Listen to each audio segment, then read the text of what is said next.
preguntas. Me imagino, es que yo creo que el tema nos remueve. Donaldo, ¿verdad que es el mismo link? No cambiaste nada, ¿verdad? El que te envié el último es el nuevo link. Ok, Diles adiós, dale. diles adiós, gordos, adiós. Wow. También se preparó un buen look. como sí, pero a mí también me dicen que cerrame la puerta. Con los pelitos de punta. Sí, que no pueden entrar. Dale, mandales el link, porfa. Pero se los mandé, se los vuelvo a mandar. El último que yo te mandé, mandales, porfa. El último que vos me mandaste, dale. Sí. Están pidiendo contraseña, bastante gente está pidiendo contraseña, no sé por qué. Yami, te cuento que ya estamos en Facebook. Ángela va a ingresar ahorita. Ok. Ya está ingresando. Ya estamos en Facebook, entonces. Okay, sí, estamos en Facebook. Ahí te envío el enlace. No hablen cosas que no. Hola, mucho gusto, Marlene. Compañera, Donaldo nos está apoyando en lo tecnológico aquí. Entonces, hay que darle compartir. La compañera Uzi está ingresando también, ya ingresó. Uzi. Y bueno, sí. ya estamos, creo que está solucionado 5 minutos, en 5 minutos, sí, ahí déjala que entren sola para que no estén. Como mira. Dale, perfecto. Okay. Él es bien tranquilo, lo miro yo. Uy, bien tranquilito, lo miro. Uy, sí. Súper. Lo mira joven. Y se ve bien. Vamos a ver. Lo vamos a compartir ahora. En 5 minutos iniciamos, compañeras y compañeros. Sí, hombre, cómo no. En su butaca apaguen sus celulares, pero aquí no, es lo contrario. Sí, cuando empezaban los foros. Como en el cine o en el teatro que dicen, acomódense. Aquí estamos al aire, compañeras. Hola. Disfrútenme, que después voy a quitar cámara y micrófono. Tenemos que aprovechar ahorita, ¿verdad, compañera? Solo Donaldo no se deja ver, pero siempre sabemos que siempre estamos en sus manos. Estoy tratando de optimizar el recurso que tengo ahorita de internet, entonces por eso inhabilito. Además, esta actividad la desarrollan ustedes, pues, las mujeres socialistas. Ahora estoy compartiendo en varios grupos. Donaldo, vos podés monitorear cuánta gente nos está viendo en Facebook. No. Sí, puedo estar pendiente de la... Ok. ¿Cómo no? Donaldo, solo una pregunta. ¿Lo puedo grabar? Sí. De aquí lo puedo grabar si querés. Y de ahí te lo manda él. Y luego, bueno, igual va a quedar en la página del Facebook grabada, ¿no? Dios. Eso queda grabado en la página, ya está grabando, de hecho, en la página de Facebook, está la transmisión ahí. Hay aplicaciones que te permiten descargar de Facebook los videos. Bueno. Y puedes utilizarla perfectamente. Y si no, pues te la puedo pasar con una USB si gustas. En estos tiempos con una USB se oye difícil y lejano. ¿Verdad? Sí, muy complicado. Sí. Pero hay varias opciones, pues, para que puedas acceder a la materia. Bueno, no, está bien. Entonces después me asesoras. Dale, con gusto. Él cumplió 44 y Bien. Ya está saliendo. Acá tengo que salirme. Sí, yo creo que tengo que cerrar el WhatsApp porque por eso se oye todo. No sé por qué Dirian está diciendo que ocupa contraseña. Yo creo que le está pasando a varias personas. Yo tuve que reenviar otra vez Está pidiendo contraseña. Yo entré directamente. Yami, probablemente es que Dirian entró al primero que se había mandado y no al último. Sí, no, pero yo lo mandé varias veces, tienen que... Eso es lo más probable. Reenviarle de nuevo el actual. Ya se los mandé. Yo estoy reenviando. ¿Ya, Paula?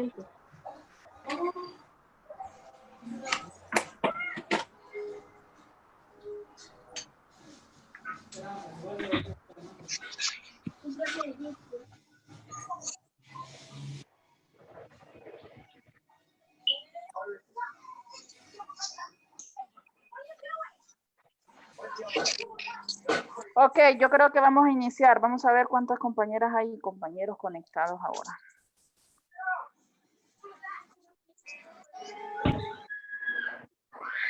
Bueno, Donaldo, vamos a iniciar.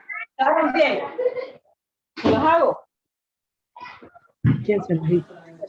Sí, ahorita.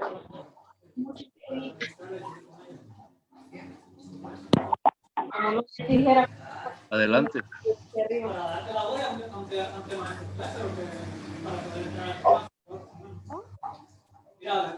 Estamos listos cuando usted diga.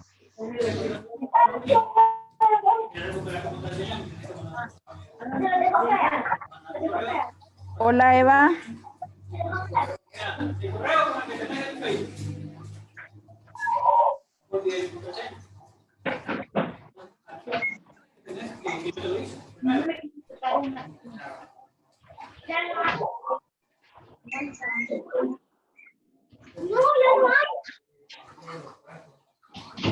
Creo que para que podamos dar inicio, Laura, tendría que dejar de compartir por un momento la pantalla para seguirle cámara a Yami, para que ella haga la introducción, la presentación. Entonces luego podés compartir de nuevo la pantalla. Ah, ok, entonces le quito compartir pantalla. Sí. Solamente mientras hacen la introducción y Ah, la presentación. ok. Pero no sé qué poner aquí. Deja de allá, deja. Perdón, es que yo estoy aprendiendo esto también. Ya, ahí estamos. Bueno, Yami. Bueno.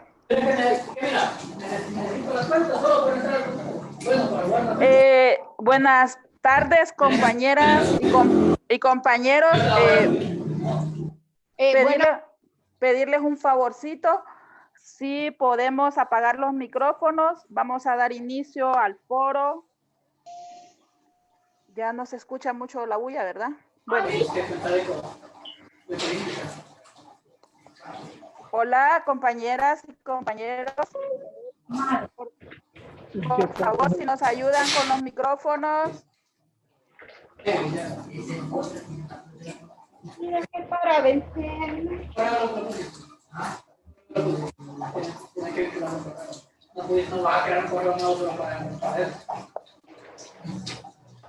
Hola, Donaldo, ¿me escucha bien?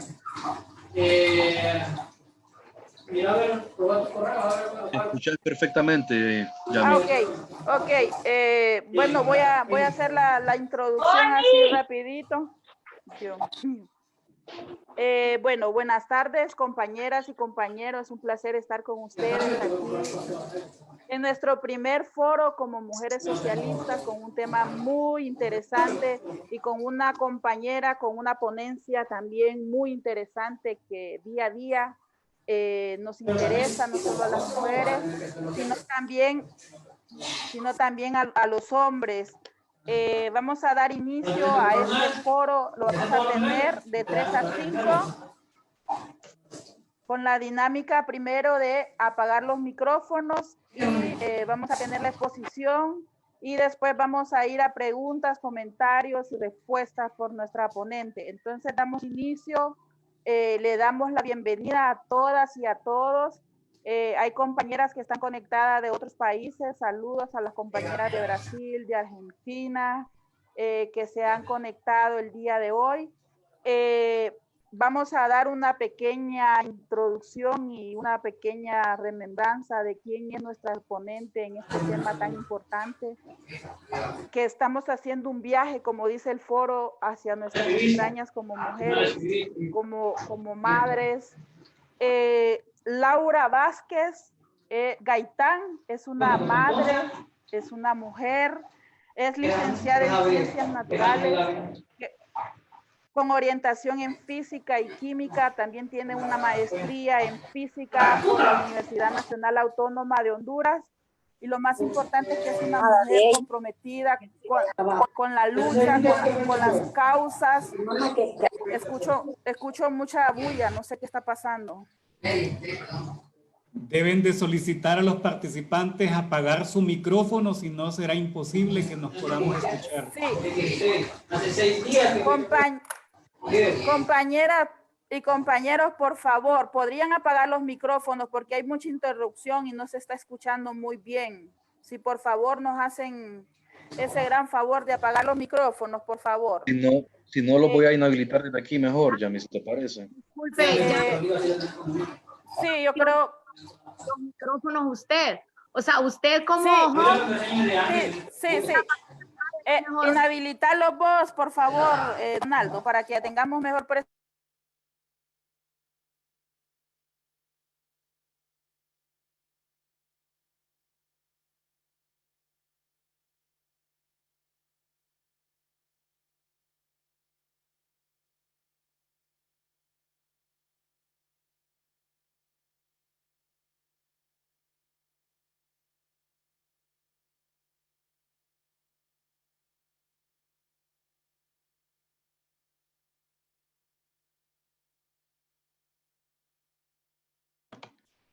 Aceptar, Yami, para que puedas habilitar tu micrófono. Dale a aceptar. Ahí está. ¿Hola? Te escuchamos, dale. Ok. Así rapidito, como les decía, nuestro primer foro, primero agradecer a la Convergencia contra el Continuismo que nos ha facilitado la plataforma para poder transmitir este foro en vivo. Nuestro primer foro como mujeres socialistas, les agradecemos a todas y a todos los que están conectados y todas las que están conectadas con un tema muy importante que hace, como dice el foro, un viaje hacia nuestras entrañas como mujeres, como madres, con un tema que no es común, pero que día a día se vive. Nosotras las mujeres lo vivimos día a día, y hoy tenemos una excelente ponente en este tema, y le damos la bienvenida a nuestra compañera Laura Vázquez Gaitán, que es columnista de una revista internacional que se llama Casi Literal. Es madre de familia, es licenciada en Ciencias Naturales con orientación en Física y Química, y tiene una maestría en Física de la Universidad Nacional Autónoma de Honduras, y lo más importante es que es una madre comprometida con todas las causas de nuestro pueblo, que eso en estos tiempos es muy importante. Así que sin más énfasis, vamos a dejar a nuestra compañera Laura, que nos va a llevar en esta temática que es tan importante, y hay que poner en punto que no es solo para mujeres, sino que también los hombres tienen que formar parte de esto, y me alegra que hay compañeros que están conectados y están viendo este foro en este momento. Así que le damos la bienvenida a Laura y muchísimas gracias a todas y a todos. No, gracias por la invitación a las mujeres socialistas de Honduras, que son las que me hicieron esta propuesta, y a mí me alegró muchísimo, porque creo que estas temáticas deben empezar a abordarse desde una perspectiva que lamentablemente en el país aún nosotros no tenemos, y contenta de ver que hay interés y de que esto ha generado pues alguna respuesta en la población. Así que esperamos que es mi deseo poder aprender, poder compartir con ustedes el día de hoy, y que hoy a las 5 de la tarde pues tengamos una perspectiva un poco más amplia sobre cosas que hemos creído saber, pero que de repente no es esa manera en la realidad como realmente ocurren. Bien, estoy aquí porque yo escribo columnas en una revista que se llama Casi Literal, y ahí escribí una columna hablando de la Semana Mundial del Parto Respetado. Por cierto, les recomiendo Casi Literal, tiene columnistas de primer nivel y columnas muy buenas, es una revista variadísima en su temática, es sumamente diversa, así que si no la conocen, pues se las recomiendo, casiliteral.com. En ese artículo se abordaron algunos elementos respecto a la forma occidental de nacer, que es lo que nosotros tenemos en nuestros países. Y cuando yo quedé embarazada en el año 2019, pues yo tenía una perspectiva bastante tradicional. Yo pensaba que todo lo que ocurría a mi alrededor era normal, era correcto, era aceptable, pero como toda embarazada, siempre me hacían, espérate que llegues al momento del parto. Y eso hizo que yo me interesara mucho por estudiar el parto, así que durante los 9 meses no hice más que estudiar, y un poquito de eso que yo recabé durante ese tiempo es lo que voy a compartir hoy con ustedes. Bueno, hace algunos años nosotros tenemos la idea de que parir es muy difícil y siempre que las mujeres estamos embarazadas, eso es algo en lo que se nos hace mucho hincapié en el parto, porque es un momento, casi siempre lleva la connotación de que es un momento sumamente sufrido, sumamente complicado y que incluso puede ser debido a muerte. Sin embargo, esto no siempre fue así, porque las mujeres hemos parido a lo largo de la historia. Y un poco desconocer esa historia es lo que nos tiene ahora reforzando mitos que no son más que eso, mitos. Y en el caso de la obstetricia y del trato que se le da a las mujeres, muchas de las prácticas carecen de la evidencia científica que en el ámbito sanitario siempre se exige y se pide, pero en el caso del abordaje, del tratamiento al parto, pues la mayoría de prácticas que están instaladas carecen de ese sustento, y eso es lo que vamos a tratar hoy de compartir y de explicar. Entonces nosotros construimos la cultura a partir de lo que nos cuentan nuestros parientes, de lo que conversamos con nuestros amigos, pero hay muchas historias que no nos cuentan. Por ejemplo, la idea de que la mortalidad perinatal disminuye mucho en los hospitales está muy reforzada. La idea de que una mujer para estar segura tiene que ir a los hospitales a parir no se discute. Y eso lo que realmente sí muestra es que nosotros sabemos muy poco verdaderamente de la historia real. Por ejemplo, sí que es cierto que la mortalidad de las mujeres al parir, a dar a luz, ha cambiado, ha subido y ha bajado a lo largo de la historia, pero estas subidas y bajadas más han tenido que ver con los accesos que como humanos podemos tener a agua potable, con la administración que se hacía, por ejemplo, de las heces en la ciudad, de las heces fecales, y en general la mortalidad de la población era mucho mayor hace algunos años que ahora. Entonces, en el caso de las mujeres, el número de hijos que tenían, eso las volvía vulnerables a fallecer, las condiciones de desnutrición en las que las mujeres parían, eso también, pero no necesariamente porque estuvieran en hospitales. De hecho, la imagen que vemos acá es de Ignaz Semmelweis. Ahora he visto que hay algunas columnas, artículos que lo han traído mucho a colación porque él fue el médico que estableció la importancia de lavarse las manos.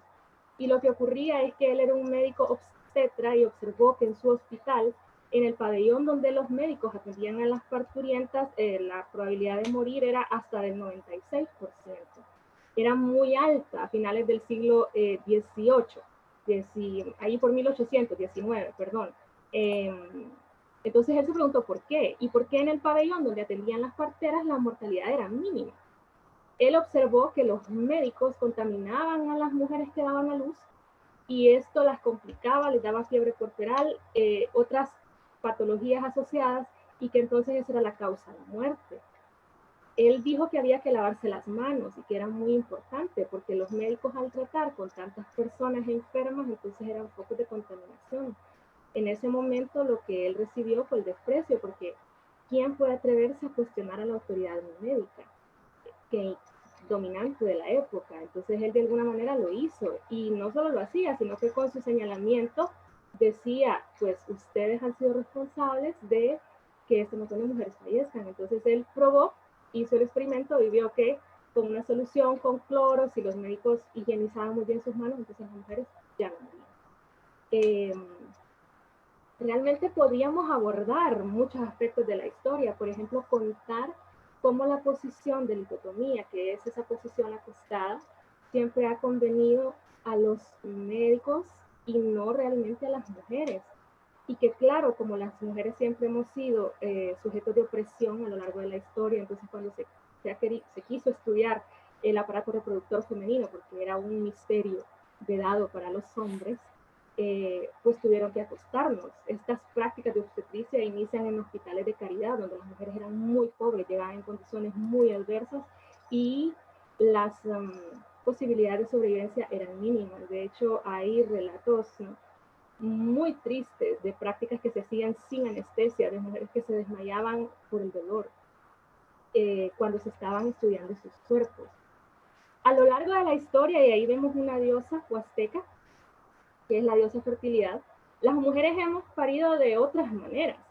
Para empezar, no parimos acostadas, porque esa es, aparte de que nos cuelguen de los pies boca abajo, la siguiente posición peor para parir es la posición acostada. La mayoría de las mujeres han dado a luz en posiciones verticales o donde la gravedad pueda ayudar más y donde la pelvis pueda ensancharse más. Y eso ha sido así, hay muchos registros históricos que lo muestran. Las mujeres han parido siempre apoyadas por otras mujeres que han recabado experiencias que pueden ser propias a partir de sus partos, o mujeres que a lo largo de su vida se han dedicado a acompañarlas. Y los partos, pues, se han dado de manera natural. No es cierto, este es otro mito, creer que con las parteras las probabilidades de morir son muy altas. Esta es una idea que no sé de dónde sale. Quizás sí tenga que ver con que cuando se profesionalizó el sistema obstétrico, eran los hombres los que podían ir a la universidad, porque las mujeres no pudimos acceder a estudios universitarios hasta también cerca de 1800, y entramos a esas universidades disfrazadas de hombres. Entonces, como las parteras no tenían esta formación académica, tampoco tenían el derecho de acceder a instrumental tocológico, tampoco tenían sustancias químicas que los médicos sí tenían y que utilizaron en su favor para hacerse sentir como necesarios. Las parteras lo que hacían, por ejemplo, es que cuando había un parto muy complicado, entonces llamaban a un cirujano barbero, que el cirujano barbero pues por lo menos tenía navajas y cuchillas, y operaba a esa mujer. Y había que operarla porque se mezclan muchos intereses, incluso hasta el religioso, por ejemplo, que había que bautizar a los niños que fallecieran en el útero de la mamá, había que ponerles agua bendita, es decir, una serie de eventos que cuando uno los lee, uno dice, caramba, cómo hemos escrito la historia de la humanidad, con mucha sangre, y sobre todo la de las mujeres. Es una historia muy triste. Pero sí que tiene que ver el hecho de que los médicos se hayan instaurado con su acceso a la universidad, con su acceso a insumos de índole de sustancias, pero también instrumental, y que eso daba como cierto prestigio. Así que las familias que eran adineradas empezaron a contratar los servicios de las personas verdaderamente capacitadas, porque las parteras pasaron a un segundo plano atendiendo mujeres pobres, y entonces las familias ricas pedían la atención de médicos. Bueno, hay una anécdota interesante que es con la reina Victoria de Inglaterra, que ella pedía en el nacimiento de su 7º hijo, creo que la anestesiaran, y entonces le ponían sustancias como cloroformo para disminuir los dolores. Entonces así se fue instituyendo esto de que el médico es mejor que la partera. La partera no tenía todo este instrumental, lo cual representaba una ventaja porque tenía que probar de otras maneras para orientar, para acompañar el proceso de parto de una mujer. Bien, entonces vamos a partir de lo que es un parto, porque hay que comprenderlo. En nuestra sociedad occidental nosotros hemos desnaturalizado mucho este concepto, pero realmente el parto es un proceso biológico, lo compartimos todas las mamíferas. Entonces, por ejemplo, nosotros vemos ahí una mujer que nada con una delfín, los delfines son mamíferos, tenemos ahí un murciélago que está embarazada, una murciélaguito que está embarazada, y tenemos un elefantito que está mamando de su madre. Entonces, ¿por qué somos mamíferos? Bueno, porque tenemos pelo, reproducción placentaria, y porque amamantamos a nuestras crías. En el proceso evolutivo, aquí tenemos un cerebro, y vamos a ver que ese es nuestro cerebro, así como nos lo presentan en la escuela. En esta parte que está aquí en rojo se llama cerebro reptiliano, y es el que tiene que ver con el instinto y la supervivencia. Así que cuando nosotros actuamos de manera irreflexiva, si vemos que viene un carro y que nuestro hijo está en peligro y saltamos y solo lo jalamos, es ese cerebro que está diciéndonos, tu hijo está en peligro, tenés que salvarlo. Nosotros no hacemos valoraciones, no nos ponemos a pensar, porque el cerebro reptil simplemente actúa. Así actúan entonces los cocodrilos, las culebras, tienen hambre, van a cazar y cazan. Ese es ese cerebro y nosotros tenemos un poco de ese cerebro. Tenemos el cerebro límbico, que es el cerebro relacionado con las emociones y la percepción no consciente que ya compartimos todos los mamíferos. Yo creo que todos aquí hemos visto a las perritas, lamer a sus perritos, o el contacto que nosotros podemos tener con nuestros animales. Realmente ellos también tienen emociones. Algunos animales, no todos. Sobre todo es una característica de los que somos mamíferos. Y por último tenemos el neocórtex, que es el sello distintivo de nuestra especie. Somos humanos porque somos capaces de racionalizar, porque somos capaces de aprender, de generar conocimiento, y todo eso se produce en el neocórtex. Entender esto es importante porque la reproducción es una función de supervivencia, entonces está instalada en nuestro cerebro reptiliano y a la vez nuestra reproducción es placentaria, llevamos a nuestras crías adentro de nuestro cuerpo como todos los mamíferos, y eso va a tener un impacto o es, digamos, un aspecto importante que está regulado por nuestro cerebro límbico. En nuestra reproducción no tiene que ver el neocórtex, sino que básicamente está direccionada por estos dos cerebros que son muy antiguos, que tienen millones de años de existir y que compartimos con otras especies de la naturaleza. Bien, ¿por qué estamos hablando hoy del parto? Porque la calidad del parto va a marcar la vida de mamá y bebé. Entonces, el parto, por ejemplo, define si yo tengo éxito o no en la lactancia o sus complicaciones.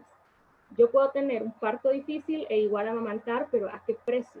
Realmente la naturaleza diseñó nuestro cuerpo de tal manera que no dejó cabos sueltos, lo dejó todo completamente sellado.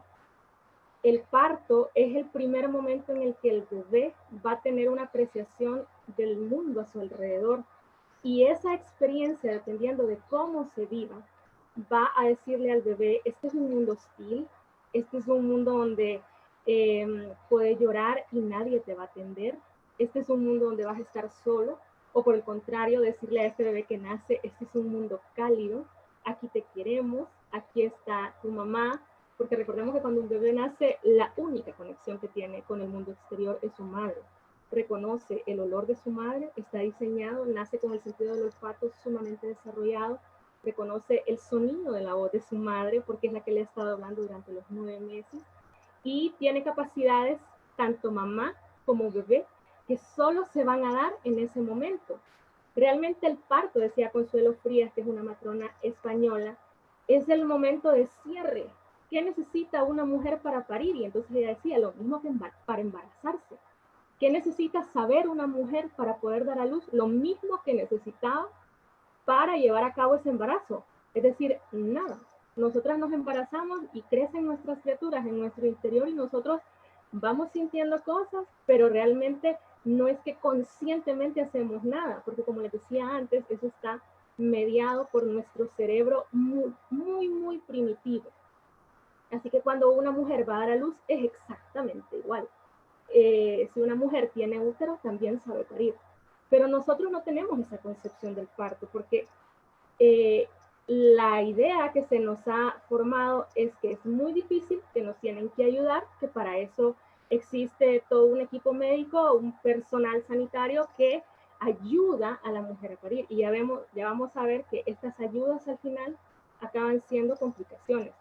Otro dato es que, por ejemplo, sociedades que han sido muy guerreras, como los espartanos, separaban inmediatamente al bebé de la madre al nacer. Porque si ellos querían desarrollar el máximo potencial agresivo en sus individuos y tenían que ser guerreros muy fuertes, entonces la mejor manera de hacerlo era desde el inicio, desafectando a las crías con la que es su mayor figura de apego, que es la madre. Entonces esto no solo pasa en Esparta, también la forma, por ejemplo, en la cual las mujeres dan a luz en Israel, que es un país altamente bélico. Yo eso lo leí en uno de los libros y decía que las madres estaban en pabellones solas con un monitor, es decir, ya ni siquiera los médicos las visitaban, porque tenían que sentirse así. Porque una madre que se siente así es una madre que fácilmente renuncia a su hijo y lo ve marchar a la guerra sin ningún problema. Entonces, las sociedades que nosotros tenemos, claro que están influidas por los tipos de partos que se promueven. Entonces, no es accidental. Una idea muy común que nosotros tenemos acá es que el parto vaginal es equivalente al parto natural y no es lo mismo. La imagen que ustedes tienen acá, por ejemplo, esto que dice rasurado púbico o perineal, no se recomienda. Enema en el ingreso, no se recomienda realizar enemas para reducir el uso de la conducción del trabajo. Tacto vaginal, se recomienda hacer un tacto vaginal a intervalos de 4 horas. Estas son prácticas muy características de los partos vaginales. Y esta es una captura de pantalla que yo hice al manual de la Organización Mundial de la Salud en el tratado que ellos elaboraron en el año 2018 sobre el abordaje que se le debe dar al parto y el tratamiento a las mujeres que están parturientas antes, durante y después de dar a luz. Entonces ellos clasifican las prácticas en recomendadas y no recomendadas. Entonces si ustedes se fijan, el rasurado y el enema no están recomendadas ya. Y en algunos lugares todavía se sigue haciendo, y los tactos vaginales están recomendados hacerlos cada 4 horas y tampoco es algo que ocurre. Entonces, un tacto vaginal, que es la introducción de los dedos de una persona en la vagina de la mujer, tiene consecuencias y no sirve realmente para ayudar al parto. Normalmente lo que pasa es que se entorpece, porque el parto es un proceso que está regido por hormonas. La hormona que dirige el parto se llama oxitocina, y esta es una hormona que cuando está en nuestro torrente sanguíneo no puede estar al mismo tiempo que la adrenalina, que es la hormona del estrés. Entonces los tactos vaginales, por lo general, estresan a la mujer porque son sumamente dolorosos, porque vulneran nuestra intimidad, porque nos desconectan de ese proceso que está llevando a cabo nuestro cuerpo, que es el de dilatar a su ritmo, de dilatar a su espacio, y que no producen ninguna función. Los tactos solo les sirven al equipo sanitario para ver qué tan rápido avanza y qué tan rápido avanza, cuando los tiempos de dar a luz entre una mujer y otra pueden llegar a ser muy, muy diferentes. Entonces, ¿qué es lo que tenemos nosotros? Bueno, vamos de la falta de práctica a la mala práctica.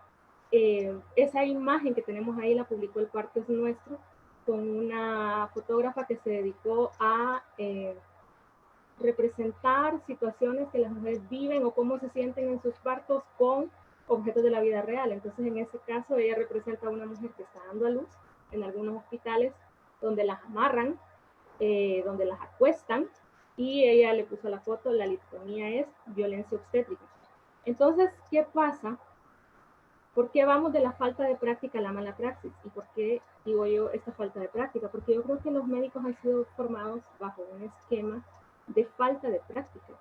Yo creo que los médicos no saben qué es un parto natural, no lo han visto, saben lo que es un parto intervenido, y a esos partos es a los que ellos normalmente aconsejan, sugieren, que es una visión basada en el error.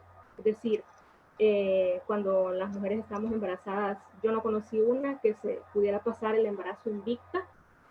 Solo las mujeres que viven en los pueblos y que no tienen la oportunidad de llevar los controles que nosotros acá en la ciudad sí llevamos. Yo creo que las mujeres de los pueblos, algunas todavía sí, llevan sus embarazos con cierta normalidad y con cierta tranquilidad, que es lo que deberíamos de tener todas.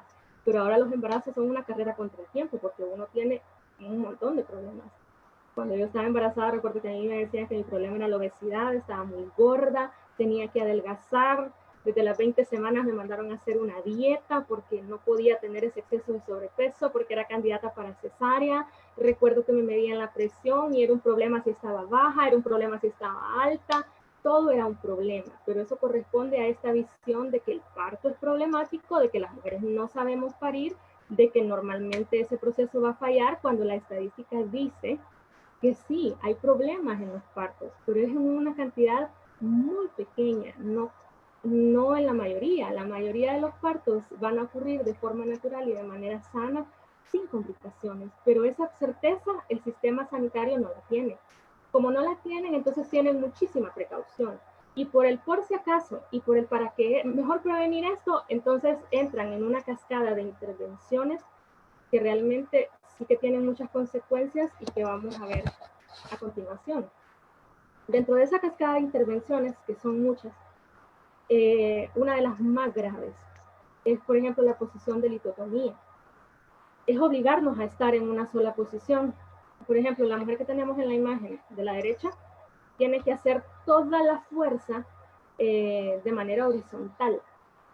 Cuando naturalmente, si ella escogiera tener posiciones, seguramente no escogería la de estar acostada, podría escoger cualquiera de las posiciones de la imagen izquierda, porque en esas la gravedad ayuda. Recuerden que los bebés están en líquido amniótico, y si nosotros dejamos caer algo, entonces la gravedad me lo jala hacia abajo. Lo mismo pasa con los bebés y lo mismo pasa con el líquido amniótico. Entonces dar a luz en posición vertical, de pie, es mucho más fácil que dar a luz acostada. Otro problema de la posición de litotomía es que le quita libertad de movimiento a las mujeres, y el trabajo de parto es un trabajo físico extenuante, donde las mujeres necesitan mover el oxígeno del cuerpo, y si solo están en una posición, si yo estoy aquí hablando 7 horas, se me van a dormir las piernas. Bueno, pues cuando una mujer está acostada en una cama pasa exactamente lo mismo. No debe de estar acostada, necesita movimiento, no solo necesita movimiento. Para hacer ese movimiento también necesita ingerir alimentos, porque como decía en un inicio, el parto no es una labor física sencilla, entonces requiere combustible, entonces una mujer necesita alimentarse, que es otra cosa que no ocurre en los hospitales. Yo recuerdo cuando yo estaba dando a luz, que yo estaba cansada, pero yo comí muchas lichas, no sé cuántas lichas me habré comido en todo el parto, pero me debía haber tomado por lo menos 3 litros con agua y haberme comido, no sé, 30 lichas, 50 lichas. Lo estuve comiendo todo el parto. Y otra cosa es que se ha hecho mucho miedo al dolor, y el dolor en el parto es necesario, porque aparte de que en ese momento nos desconecta, el dolor realmente nos desconecta, es necesario porque yo tengo que buscar una manera en la que ya no me duela tanto. Y seguro esa manera en la que me duele menos es la más cómoda para mi bebé y para mi cuerpo realizar el parto. Entonces yo tengo que moverme y tengo que ponerme quizás en todas esas posiciones de la izquierda, o quizás incluso posiciones que la mujer sabrá, porque la sabiduría del cuerpo es perfecta. Y cuando encuentre esa posición, entonces esa es la posición más favorecedora. Esto no se puede hacer en el sistema hospitalario, porque en el sistema hospitalario va a ocurrir que entonces vamos a tener contracciones sumamente dolorosas, pero y a veces estas contracciones, ese dolor de esas contracciones no son las contracciones en sí, sino que tiene que ver con esa falta del movimiento. Como nos duele mucho, entonces seguramente vamos a tener a alguien que nos va a decir, ¿verdad? ¿Quiere la epidural? ¿Quiere la anestesia? Entonces nos van a poner una inyección de anestesia. Como vamos a dejar de sentir las contracciones, porque para eso es la anestesia, entonces seguramente van a tener que ponernos oxitocina sintética, y con la oxitocina sintética, pues ahí sí vuelven las contracciones, pero al ser sintética, entonces al tener demasiada cantidad en el organismo de oxitocina, los receptores de oxitocina se sobresaturan y ya no pueden seguir interpretando la información. Entonces el proceso de parto se entorpece. Con esa cantidad de oxitocina en nuestro torrente sanguíneo, entonces las contracciones son súper más dolorosas. Las contracciones naturales, por ejemplo, tienen la característica de que es como una marea que sube y baja. Yo tengo una contracción, pero sé que en un momento eso va a bajar y voy a entrar a un rato de calma. Y así es un parto natural.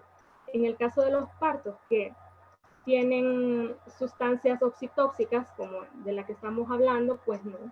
Las contracciones van sin parar y es un dolor terrible para la mujer e insoportable.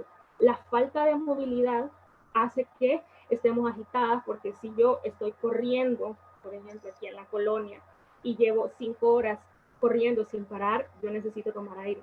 Necesito otra vez volver a oxigenarme, porque en el aire bien, en ese detenimiento me entra el oxígeno que yo necesito para continuar en la labor. Entonces, cuando eso me tienen acostada y yo no puedo moverme y las contracciones van seguidas, lo más probable es que me falte oxígeno. Y si me falta el oxígeno a mí, también va a hacer falta a mi bebé. Entonces esto fácilmente acaba en bradicardias, en aumento de los latidos del corazón del bebé, y eso es necesario de urgencia. Y quizás no habríamos llegado a eso si a la mujer se le hubiesen dado alternativas para llevar o dirigir el proceso de su parto. Estamos en una era electrónica de los partos. Si acabamos de hablar ahorita del monitor electrónico fetal o del viejito que es este fetoscopio, que es para medir los latidos del corazón, que son los que usan normalmente las comadronas o las parteras en los países europeos, que todavía en la práctica del parto en casa es muy común. Acá en los hospitales es el monitor. Por cierto que no está recomendado por la OMS utilizar los monitores fetales electrónicos por una razón, porque estos monitores son para partos complicados, no son para partos sanos. De hecho, Edward Home, que fue la persona que inventó el monitor electrónico, lamentó profundamente que se usara, porque en los experimentos que se han realizado se ha visto que no hay diferencia en la tasa de mortalidad infantil, es exactamente la misma. El mismo número de niños nacen sanos con monitor o sin el monitor. Lo que sí aumenta el monitor es la incidencia de cesáreas. Cuando se usa monitor electrónico, las cesáreas se van para arriba. Y entonces esto lo observó allá en la década de los 60, la persona que lo creó, y él expresamente dijo que había que tener cuidado, porque cuando se usaba en un proceso en el que el 98% de las mujeres estaban capacitadas para hacerlo, lo que el monitor hacía más bien era entorpecerlo. ¿Por qué? Porque en general los latidos del corazón de un bebé durante el parto pueden variar, son oscilatorios, que están haciendo un trabajo extenuante. Entonces esa no es razón para hacer cesárea, sin embargo sí que se utiliza de esa manera. Bien, el parto es un proceso hormonal donde va a haber una cascada de reacciones químicas muy sensibles. Y aquí tenemos no la cascada de reacciones químicas, sino la cascada de intervenciones que acaban patologizando el nacimiento. Esa es la primera, pues es un trabajo de parto con internación precoz. Aquí normalmente si una mujer no da luz a las 40 semanas, entonces ese es motivo para inducir el parto. Cuando los rangos de variación entre una mujer y otra pueden ser hasta de 5 semanas. Cuando esta mujer entra a un hospital donde no tiene privacidad ni libertad de movimiento, y este es un buen momento para decir que todas las mamíferas que dan a luz necesitan ciertas condiciones. Una de ellas es la privacidad, la oscuridad. La mayoría de especies que son especies diurnas dan a luz en la noche y las que son nocturnas dan a luz en el día. Esto lo compartimos nosotros con ellos. Otro dato interesante es que las mismas hormonas que nosotros que intervienen cuando estamos en intimidad con nuestra pareja y nos encontramos en ese acto sexual donde se produce la fecundación, esas mismas hormonas son las que aparecen en el parto. Entonces el parto es una función sexual de las mujeres, no solo reproductiva. Por lo tanto, nosotros ocupamos tener las mismas condiciones de cuando hacemos el amor con nuestra pareja. Esas mismas condiciones las necesitamos para parir. Necesitamos intimidad, necesitamos contención, necesitamos privacidad y sentirnos acompañadas y seguras. Porque ¿qué pasa? Bueno, pasa que si no ocurre así, vamos a liberar hormonas del estrés. Y las hormonas del estrés no son compatibles con la oxitocina. Cuando nosotros liberamos altas cantidades de adrenalina, y es que esto es biológico. Imagínense qué pasa con una venada, por ejemplo, que está amamantando a su venadito en el bosque y siente que por ahí va un lobo feroz. Entonces imagínense cómo nosotros somos de olfativo. Si ella no corta la producción de la leche en ese mismo instante, el lobo lo va a encontrar y ella lo que necesita es salvaguardar a su cría. Entonces inmediatamente que una mujer se asusta o pasa por una situación de estrés muy alta, dicen las mujeres, se me cortó la leche. O en este momento no me baja la leche. Claro, es que tuvo que ser así, porque si volvemos al ejemplo de la venadita, si esa venadita no corta la leche y no sale corriendo para salvarse, entonces perece. Entonces es un mecanismo biológico de protección. Por eso las hormonas del estrés son antagonistas de las hormonas que dirigen el parto. Y si una mujer está estresada, entonces muchas cosas en el parto van a empezar a fallar, que realmente no es que falla, sino que el parto se interrumpe y se dilata mucho más en tiempo. Por ejemplo, uno de los factores que retarda el parto, que lo hace durar más tiempo, es mover a la mujer de su sitio. trasladarla, el hecho de trasladarla, entonces eso hace que todo tenga que volver a empezar. La mujer está agotada y posiblemente digan, yo ya no quiero volver a empezar, mejor indúzcamelo, porque normalmente nosotros tenemos ciertas ideas y desconocemos mucho. Entonces, cuando estamos estresadas, se inhibe la dilatación del cuello del útero, entonces le dicen a la mujer, porque claro, la mujer es la culpable, usted no sabe parir, usted no puede hacerlo. No se están dando cuenta que es que hay un sistema que no le ayuda a la mujer a parir, para nada, que por el contrario le entorpece todo su proceso natural. Entonces, bueno, vamos a tener que poner oxitocina sintética, esto va a generar unas contracciones mucho más fuertes, mucho más dolorosas. Como son tan dolorosas, entonces ahí aparecen las anestesias, la epidural. Con una epidural ya la mujer no siente las contracciones, entonces ella no sabe cuándo va a pujar. Y a mí eso me parece lamentable. Nadie le puede decir a una mujer cuándo pujar, ni cómo pujar. Porque las que estamos pariendo sabemos cuando ya el niño viene y es inminente. Y hay una cantidad de señales que nos dicen, aquí ya no hay vuelta atrás. Pero en un parto medicalizado sí. Se le dice a la mujer, puje, otro poquito, aquí, porque está tan drogada, está tan anestesiada que necesita esa orientación. Por otro lado, cuando una mujer está dando a luz, todo lo que llega a ella también llega al bebé. Entonces, un bebé, una madre que tiene anestesia, esa anestesia también llega al bebé. Recordemos que el parto se puede generar por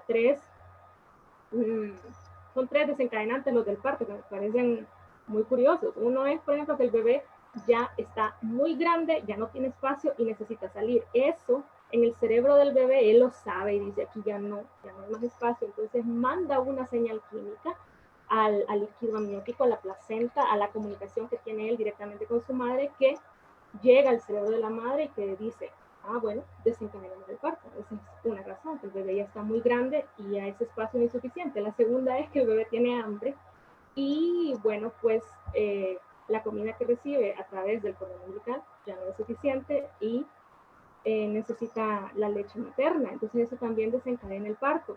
Y la tercera, estas razones las desarrolla Consuelo Frías en su libro Parir sin miedo. Bueno, la tercera creo que no la voy a mencionar, no la recuerdo, pero más o menos esas son las razones por las que se desencadena el parto. Entonces es una comunicación bidireccional entre mamá y bebé. Está un bebé naciendo y una madre ayudándole a nacer. Cualquier alteración que se haga en la madre la va a percibir el bebé y el bebé sabe nacer. Todos los bebés del mundo a lo largo de la humanidad tienen que hacer 4 movimientos básicos y están inscritos en el ADN de cada humano que nace. Nadie le enseña al bebé ni le dice, vamos a hacer así o de esta manera, sino que todos lo hacen.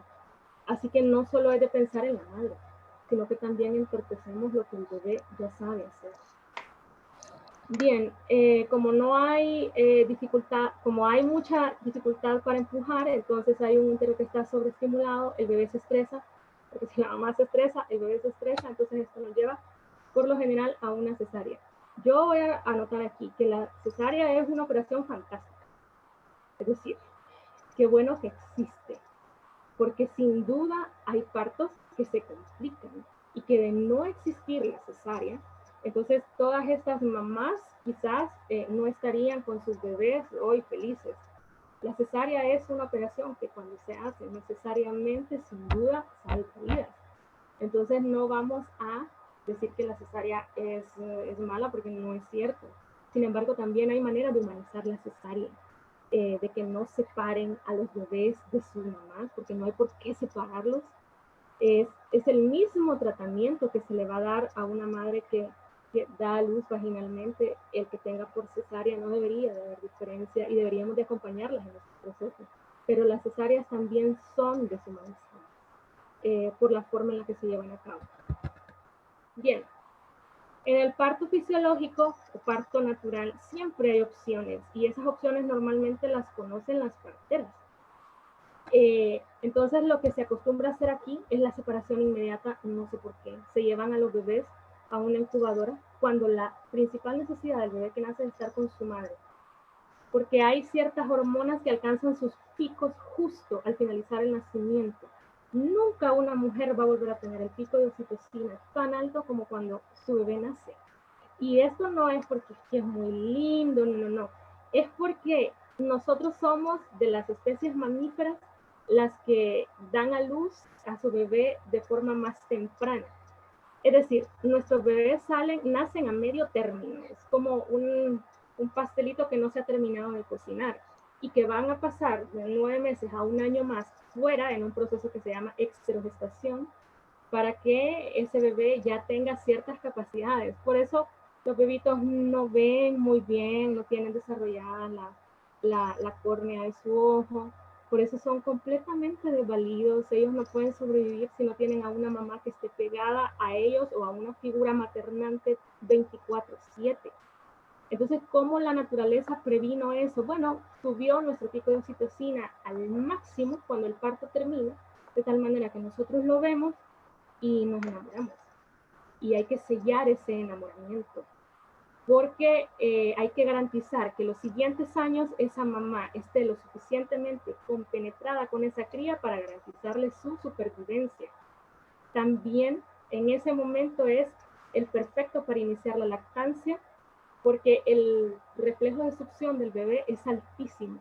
Cuando se lo llevan a las salas cunas, en las incubadoras, entonces se pierde ese pico de oxitocina que favorece el que nos pongamos a nuestro bebito ahí pegadito a nuestro cuerpo. Él succiona, se libera la prolactina, que es la hormona que regula la lactancia, la bajada de la leche, y ahí empieza la lactancia de manera natural.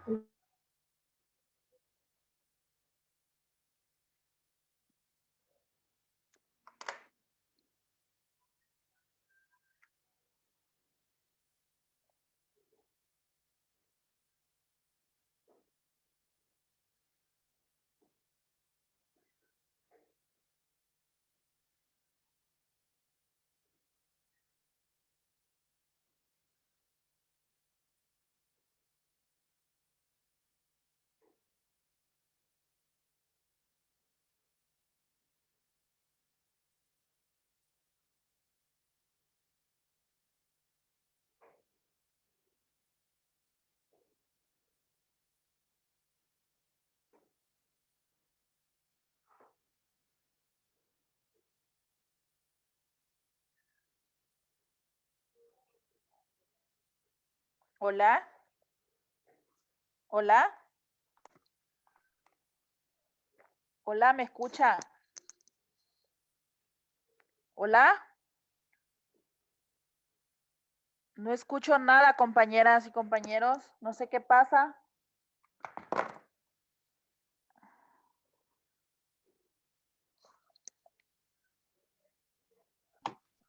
Hola. Hola. Tuvimos una interrupción de fluido, compañeros, eléctrico.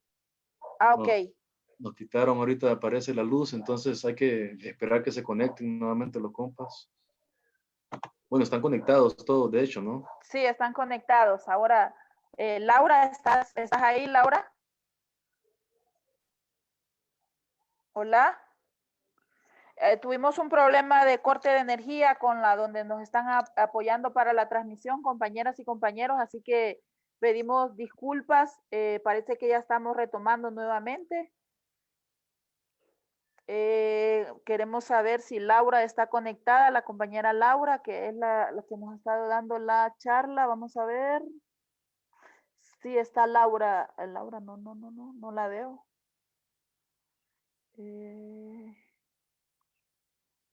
Laura.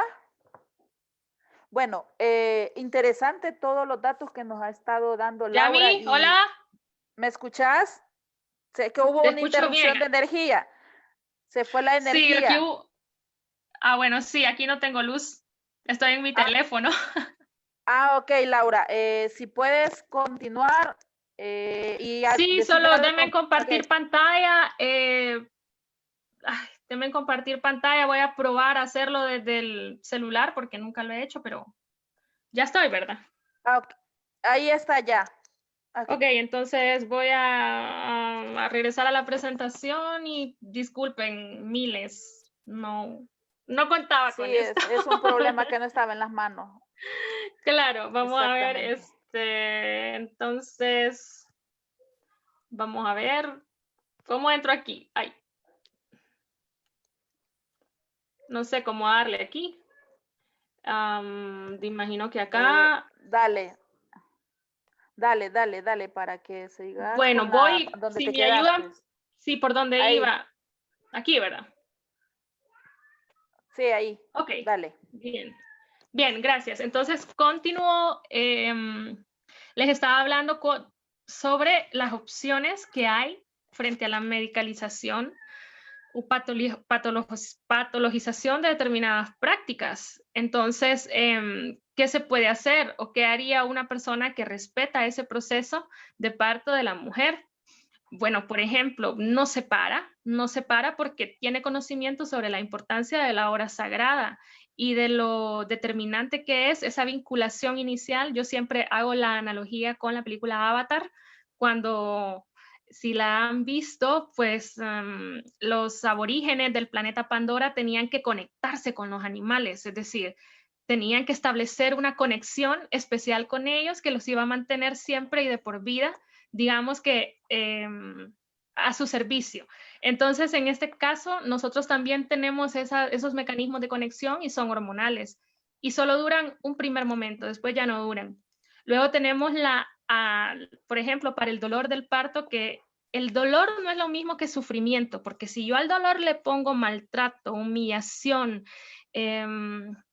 y esa tristeza tan grande, entonces ese dolor, que podría ser un dolor pues manejable, se convierte en un camino tortuoso, y es lo que le pasa a la mayoría de las mujeres, porque para el dolor hay métodos alternativos que nosotras podemos probar, como por ejemplo presión, hielo, calor, masaje, cambiar de posición, caminar, vocalizar, todas esas prácticas que son muy favorecedoras. Por ejemplo, el doctor Michel Oden, que es uno de los pioneros del parto en agua, él atendía en una maternidad en París, Francia, y entonces él, a las mujeres que daban a luz en esa maternidad, las atendía durante, le daba el control, digamos, el seguimiento al embarazo, porque él decía, es muy importante que las mujeres se sientan familiarizadas con este lugar.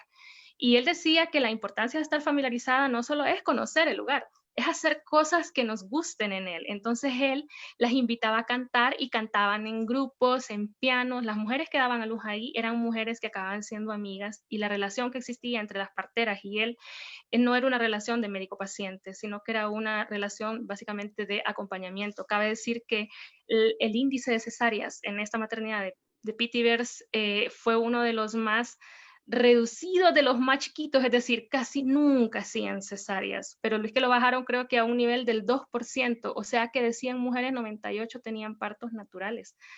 Y todo eso tiene que ver con las condiciones ambientales.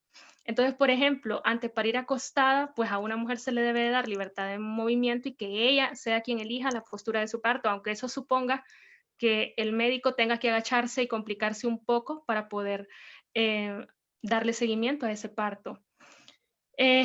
Para la oxitocina sintética, que se la ponen algunas mujeres para inducirles el parto, porque ya están listas, pues una mujer está lista para parir cuando ya va a parir, no antes. Y si hay que inducirle ese parto, entonces ese parto puede ser que sea vaginal, pero ya no va a haberse beneficiado por todas estas hormonas que se liberan en un parto natural.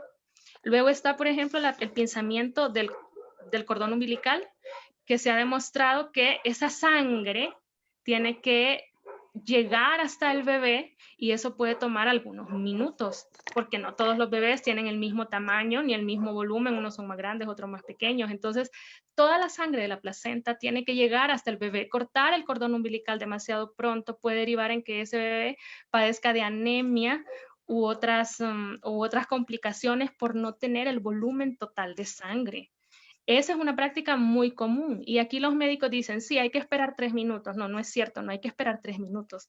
Hay que esperar hasta que el cordón ya no tenga sangre pasando y ese cordón esté blanco, y por lo general eso supone más tiempo, aunque ellos normalmente dicen que no, y que para todos los bebés 3 minutos es más que suficiente. Pues eso es como decir que todos somos iguales y que a todos nos aplican las mismas reglas, que ese es uno de los mayores problemas del parto hospitalario, que tratan de homologarnos a todas las mujeres en un esquema que nos tiene que funcionar igualito a todas, como que si todas fuésemos iguales, y eso realmente no es así.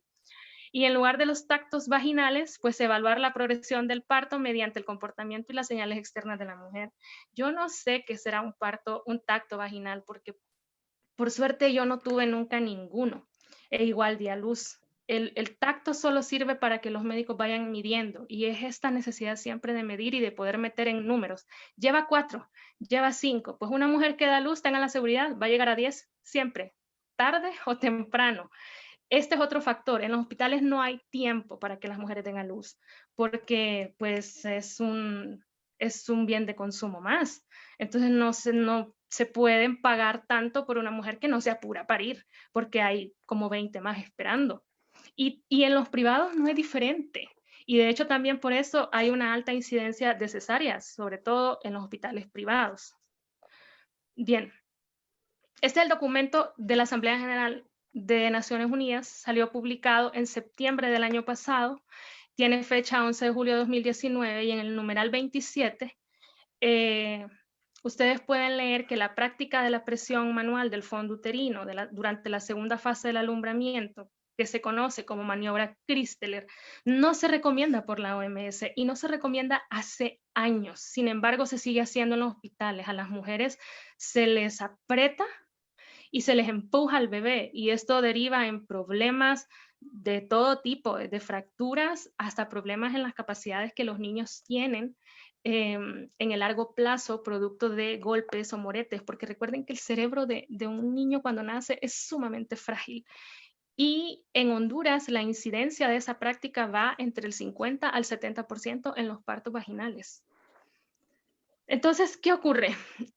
A nosotros acá tenemos del parto vaginal, muchísimas complicaciones. Siempre que hablamos de un parto vaginal es que esto puede salir mal, lo otro puede salir mal.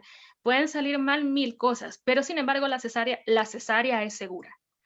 No se habla de los riesgos terribles que implican las cesáreas cuando no son necesarias, cuando se hacen por conveniencia, porque son las fechas festivas, porque quiero que el niño tomarme la foto del 24 con él, porque el doctor se va de vacaciones en tal fecha, entonces la vamos a programar. Hay que revisar los estudios, las publicaciones de la gente que se ha dedicado a investigar esto. Y, por ejemplo, hay una relación que a mí me llamó mucho la atención entre la dificultad que puede tener un niño para leer y escribir entre los 6 y los 7 años y el nacimiento que tuvo por cesárea cuando se realizó 2 semanas antes de la semana 39. Normalmente los partos por cesárea siempre se adelantan, no se deja llegar al bebé a término de la semana 39, no digamos de la semana 40, y aquí no existen los partos de 42 semanas, mucho menos los de 43, porque tienen la etiqueta de que son partos con problemas, cuando realmente no es así. Entonces, ¿qué pasa? El índice es un mapa del índice de cesáreas, y vemos que en los países ricos es donde más se practican cesáreas. Entonces, ¿qué pasa con una cesárea? Bueno, que la cesárea va a pasar como a Serena Williams, que es una deportista famosa y que ella narra su experiencia, ¿no? Que estaba devastada, porque toda mujer y una parte de ella quiere tener un parto natural. Y cuando tienes una cesárea es diferente. Entonces, ella lo dice, me he desmoronado no sé cuántas veces, me enfado por el llanto, luego me entristezco por haberme enfadado y luego me siento culpable porque ¿cómo puedo sentirme tan triste cuando tengo una bebé tan preciosa? Las emociones son una locura. Porque como les decía, la naturaleza no diseñó el parto para que nosotras saliésemos golpeadas de esa experiencia, sino para que nosotros saliésemos tremendamente fortalecidas y empoderadas. Pero eso solo ocurre cuando el parto lleva a cabo su evolución natural. En el caso de las cesáreas, pues la incidencia de depresiones postparto es sumamente alta.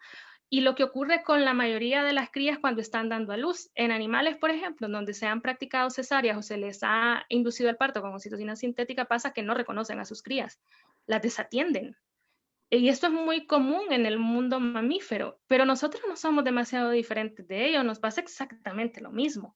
Cuando nosotros no tenemos ese proceso completo, doloroso, sí, pero que al final tiene que ocurrir porque eso va a garantizar que nuestros picos hormonales durante la finalización del parto cambien y que nos enamoremos de nuestra cría, y también previene esa depresión postparto que es tan común en el mundo occidental, porque en los otros países no ocurre eso. Por ejemplo, miren lo que pasa en África, que son países pobres, que ahí a quién le van a cobrar las cantidades que cobran acá por una cesárea, pues como no tienen cómo cobrarle, entonces no las hacen. Pasa con las cesáreas, por ejemplo, en la Argentina de 2001, donde todo escaseó y entró en una crisis muy grande, las estadísticas de los hospitales se fueron para arriba los partos vaginales y bajaron las cesáreas. ¿Por qué? Porque no tenían cómo comprar oxitóxicos, instrumental, entonces les tocó hacer, pues, en caso de la naturaleza y dejar que los partos ocurrieran. Entonces, claro que el parto es algo que se puede modificar. ¿Por qué? Bueno, porque los diagnósticos y todavía más el tratamiento cambian según el médico. Y esto no solo es para los partos, sino que siempre cuando hay una posibilidad de que algo falle y nosotros no confiamos en que lo que nos está diciendo ese doctor, vamos donde otro doctor y de repente este otro doctor nos dice, no, pues sí, existe este tratamiento o yo lo abordo de esta manera. Con el parto también es así.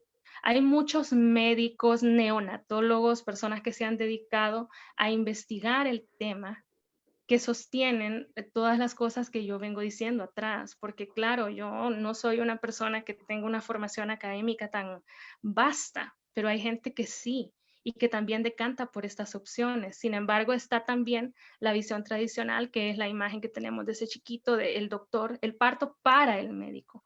Y yo agarro al niño y lo pesamos, lo bañamos, lo medimos, cuando eso es absolutamente innecesario e inapropiado, de hecho, hacerlo inmediatamente.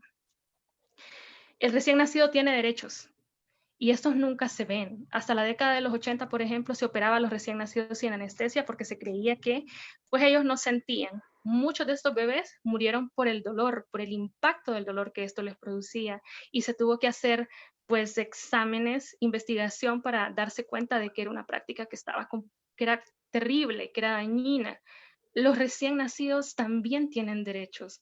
Y cuando empecemos a pensar en las cosas que les hacemos en su primer momento de llegada al mundo, nos vamos a dar cuenta de que nosotros acá, en algunos países, en estos países del mundo occidental, estamos bastante atrasados. Bien, la violencia obstétrica, Honduras carece de leyes que protejan a las mamás, a los neonatos y a los recién nacidos. Y eso solo indica nuestro subdesarrollo. Este tema es un tema reciente, si ustedes ven ahí los años, hablamos de 2007, 2014, 2013. Para proteger a las mamás y a bebés tiene que trascender al ámbito de las políticas públicas. Y en esas políticas públicas tenemos que tener un ojo muy agudo, porque no se trata de condenar al médico que no hizo una cesárea a tiempo, sino que también se trata de analizar los procedimientos que se llevan a cabo en los hospitales y todos aquellos partos que fueron entorpecidos por prácticas de rutina también tienen que entrar ahí y visibilizarse que esas prácticas, que son las que están establecidas, no son las correctas.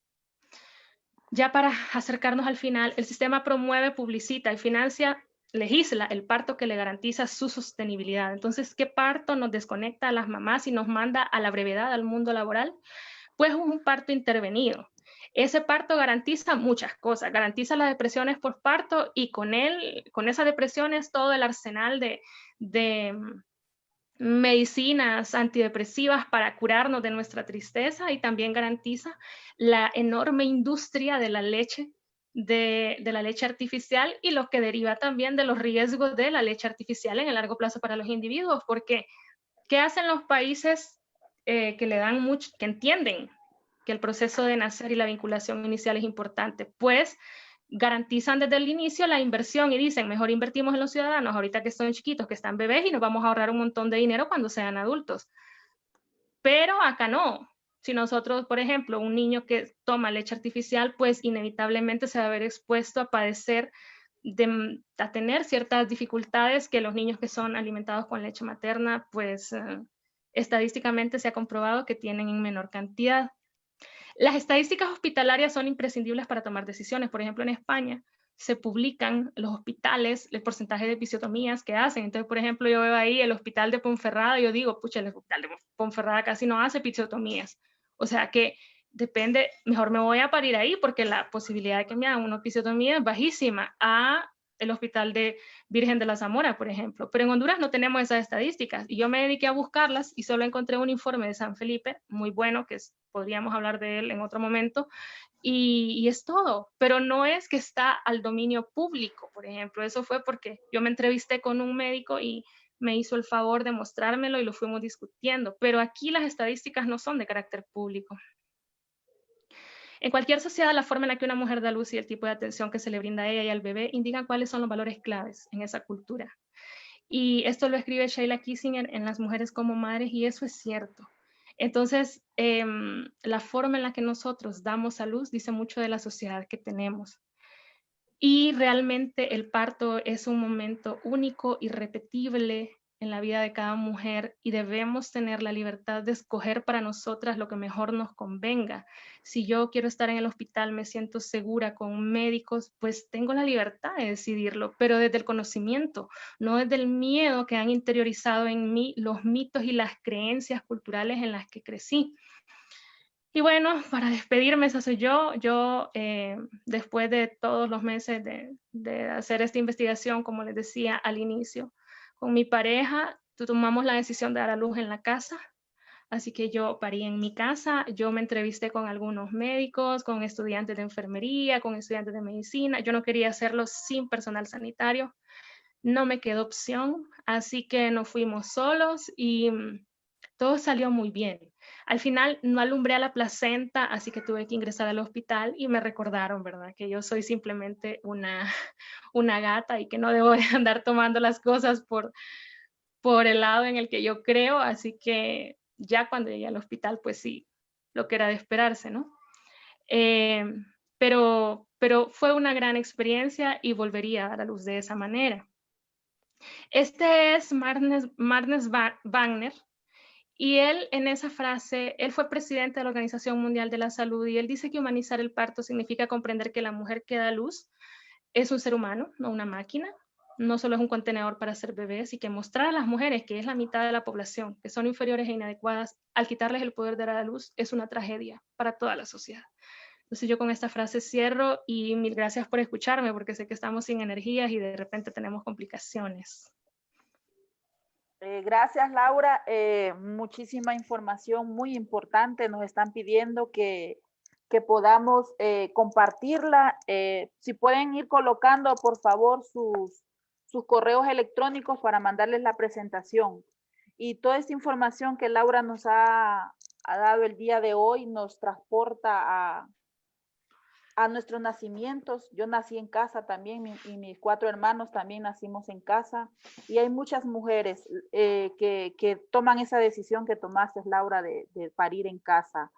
Pero todo esto que estás ahí aportando, abordando, es parte del sistema capitalista neoliberal, que también a los partos, el nacer se ha vuelto un negocio también. Entonces, hay que remarcar eso del sistema capitalista, que ahora solo dicen cesáreas, pero porque una cesárea te cuesta entre 50,000 lempiras, depende al hospital que vayas, y se han olvidado de la parte humana. Por eso el foro se llama Parto Humanizado, un viaje hacia nuestras entrañas, porque también se han olvidado y se han enfocado en el capital, en el señor dinero. Y este sistema capitalista ha acabado con todo este sistema que existía de las parteras. Y aquí te hacían algunas preguntas, Laura. Si sabes cuántas es el porcentaje de niñas y niños que nacen en los hospitales y en las casas. Si sabes, dice... no, porque Honduras... Sí, te escucho. No, okay, Honduras Honduras no tiene información de carácter público.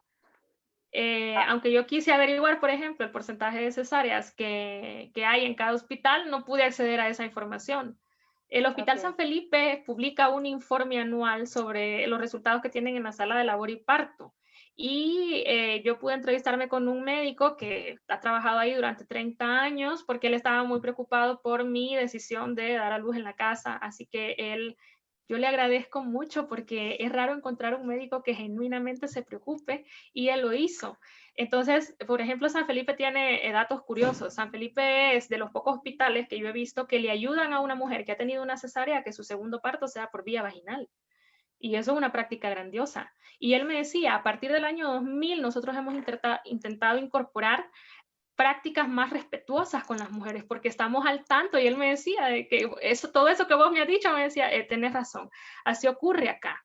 Entonces nosotros hemos intentado. Sin embargo, todavía hay prácticas que persisten, porque es que cuesta, esto no es de un día para otro. Entonces, por ejemplo, acostar a las mujeres, todavía las acuestan en un ángulo de 45, y no es acostarlas en un ángulo de 45, es dejarlas que se muevan como ellas requieran, como su cuerpo se los pida. Todavía las dejan solas, no puede estar ninguna persona acompañándolas, tampoco comen durante el parto. Entonces al final hubieron cosas que yo dije, pues no termina de convencerme. Pero es el único hospital del cual yo tuve registros, de ahí busqué y no encontré, no sé, no manejo cifras de Honduras, manejo cifras de España, por ejemplo, de Holanda, de Estados Unidos, pero no de acá. Bueno, Laura, algunos datos importantes que tocabas, por ejemplo, que decías que una mujer que va a dar a luz no tiene que estar estresada. Y nosotras aquí en Honduras, desde que sabemos que estamos embarazadas y que vamos a ir a parir a un hospital, empieza el estrés, porque las que ya tenemos hijos e hijas sabemos el estrés que vivimos en la sala, donde hay una sala donde hay 50 mujeres, una que está gritando por acá, el otra que... Y toda esa violencia que vivimos en una sala de parto, que el doctor le grita a las mujeres y le dice que no puje, que no es el tiempo y que no sé qué, y aquel relajo y toda esta presentación me ha transportado a mí a ese momento de que yo tuve, porque yo sí tuve 3 cesáreas, por lo que vos decías, que si estás muy gorda, que no sé qué, que tu bebé está en estas condiciones. Y entonces es importante, la compañera que está conectada, Uzi Merari, decía que es importante compartir esta información con las otras mujeres para poder saber, las que no tienen hijos, a qué se van a enfrentar, y agradecerte, y queremos saber también si tienen preguntas, comentarios, y que sigan compartiendo nuestra página ahí en Convergencia contra el Continuismo. Se está transmitiendo por Facebook Live. Si tienen preguntas, si pueden levantar la manita, por favor, comentarios, preguntas hacia Laura. Laura, y también te hacían una pregunta de que si sabes que si las parteras en Honduras están organizadas, estaban preguntando. No, creo que no. De hecho, nosotros tenemos un modelo muy norteamericano del parto, y en general en Norteamérica la partería se declaró una práctica ilegal. Aparte de que, vean, yo les hablo de la partería desde una perspectiva histórica, porque hay que ver la visión bajo la cual fue formada la partera. Si la partera tiene una visión tradicional y ha apoyado a médicos, por ejemplo, y es con ellos con los que se ha formado, entonces posiblemente tenga prácticas que vayan en contra de lo que es el parto fisiológico. Es decir, la práctica de la partería no me garantiza, es la visión del profesional. De todas maneras, también que estoy acá. Pueden haber médicos con una visión más natural y más respetuosa del parto. Entonces, yo intenté buscar parteras, pero yo no encontré parteras. Me imagino que todavía tierra adentro, como somos un país tan desordenado, no guarda registros, todavía deben haber, pero no de manera documentada al menos. Sí, bueno, yo he escuchado algunos informes que están incluso que están desautorizando a las parteras, que ya no, sí, porque ya no les permiten, ya. Sí, exacto. La partera está mal vista porque se ve como una mujer ignorante que no tiene ninguna formación académica, y entonces se la saca del juego frente a el establishment médico, que nos dice, no, yo sí tengo un título y he estudiado. Pues no, realmente los doctores saben bien poquito de lo que es un parto natural, incluso de lactancia. Los doctores no saben cuáles son los mecanismos de la lactancia, cómo apoyar a las mujeres para que puedan lactar. A mí, el pediatra de mi hijo me dijo que yo no iba a poder darle de mamar. Y a una mujer que está recién parida, que le digan una cosa de esas, pues a uno está muy sensible. Por suerte, yo tenía una claridad mediana y no le hice caso, pero no solo no le hice caso a él, yo no le hice caso a casi ningún médico, ni a los pediatras, ni a los ginecólogos, ni a los obstetras, a nadie, y fue la única manera en la que pude protegerme a mí y a mi cría de prácticas abusivas. Leí una pregunta por ahí que me parece importante, que decía como algo que qué recomendaciones podría dar yo a las mujeres que están embarazadas. Pues que se informen, que se informen. Es decir, yo tengo cualquier cantidad de información que con los correos, si alguien los tiene, yo luego comparto algunas notas, algunas direcciones, algunos enlaces. La información da mucho poder. Y otra cosa es que en la medida en la que nos vamos informando, vamos perdiendo el miedo. Porque yo al inicio de mi embarazo decía yo, ¿cómo voy a parir? ¿Cómo voy a parir? Y esa parida tan terrible, pero eventualmente fui perdiendo el miedo casi a todo. Las vueltas de cordón, que no, es que cesárea porque vuelta de cordón, pues 1 de cada 3 niños va a traer no solo una, sino varias vueltas de cordón, y no es razón para cesárea. La posición podálica, decía yo, no, pues fui leyendo historias de mujeres y muchos libros donde me explicaban, no, no siempre es así. Hay gente que cree que sí, la mayoría dirá que si un niño viene de pie, pues es que hay que hacer cesárea, pero no es cierto, porque hay estos relatos. La Asociación del Parto es nuestro, española. Yo las invito a que la lean, esa página está en internet, es gratis. Esos relatos de esas mujeres y esas experiencias nos moralizan mucho. No se sientan solas y busquen acompañarse de mujeres. Esa es otra recomendación que yo les daría. Y valoren toda su escuela y todos sus relatos. Y entonces tomen decisiones informadas y no tengan miedo, pierdan el miedo y visiten profesionales de salud y háganles ver su perspectiva. Y posiblemente no lo logremos todo. Yo recuerdo que yo leía muchos relatos y yo era de la posición, a un inicio decía yo voy a buscar un doctor y les voy a decir que me respeten en el hospital y que no me vayan a hacer estas cosas. Y como yo soy una mujer empoderada, lo cierto es que cuando estamos dando a luz, estamos en un momento de extrema fragilidad. Y ya como a los 6 meses yo dije, no, lo que van a hacer es ensañarse conmigo y me van a decir, ah, sí, vos te las estás tirando de lista. Ajá, ya vas a ver aquí quién es el que manda. Entonces yo dije, no, no me dejaron opción. Pero quizás sí hay alguien, porque hay muy buenos profesionales de la salud, hay muy buenos médicos. Es decir, yo no creo que es que los doctores son malos y entonces hacen eso con intención, para nada. Somos víctimas.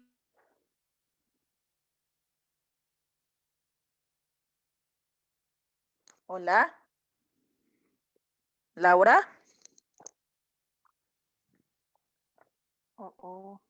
Hola.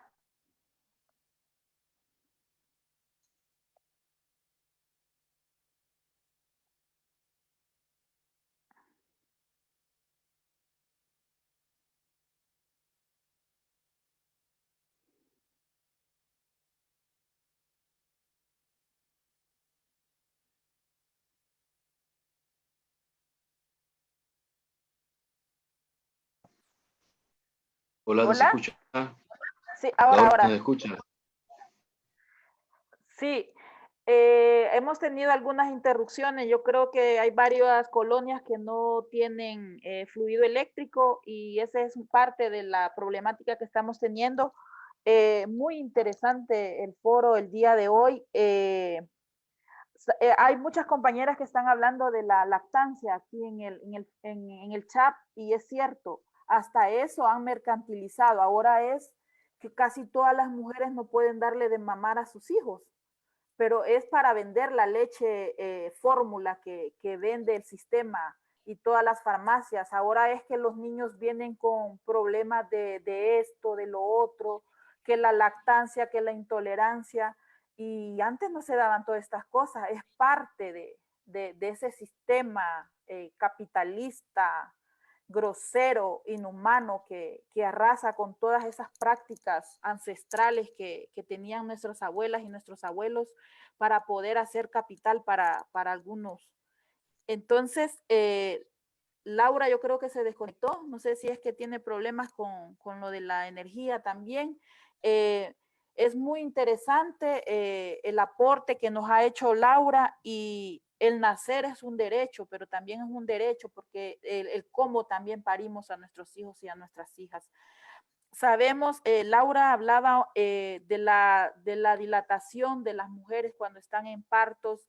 En esa sala hay muchas denuncias que han hecho mujeres, como aquí no hay, tenemos un montón de leyes, pero no hay justicia, no hay investigación, que han hecho por violaciones cuando están dando a luz, porque eso, los médicos en las salas de parto, Hola. como...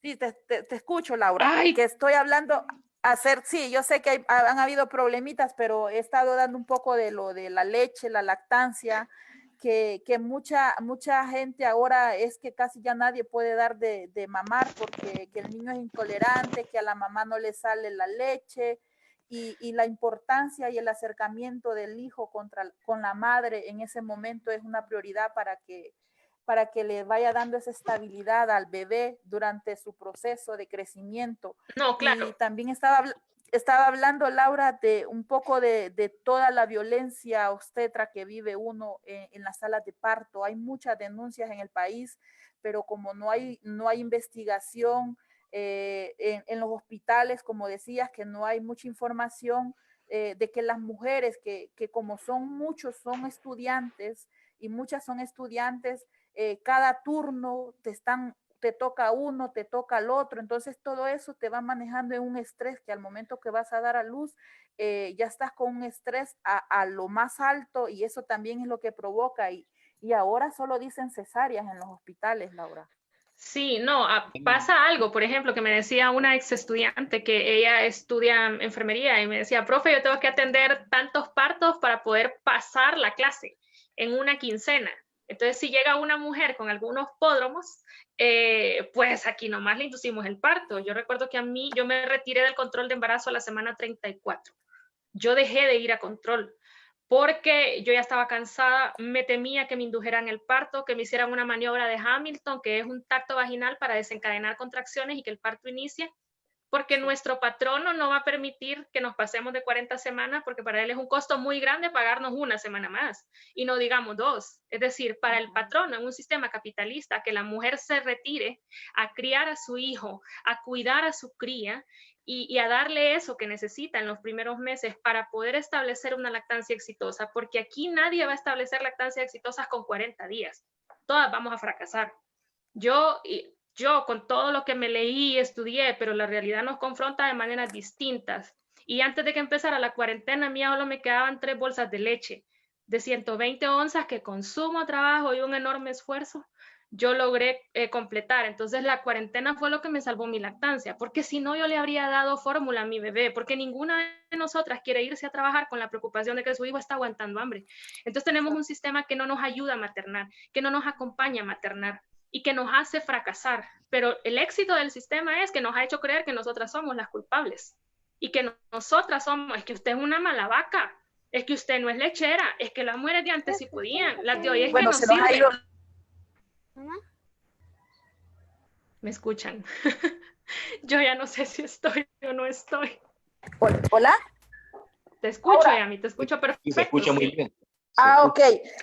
Parece que hay participaciones de compañeras que están levantando la mano. Si las compañeras y compañeros que están en el foro, si quieren participar, por favor, levantar la manita. Yo les voy a dar la palabra.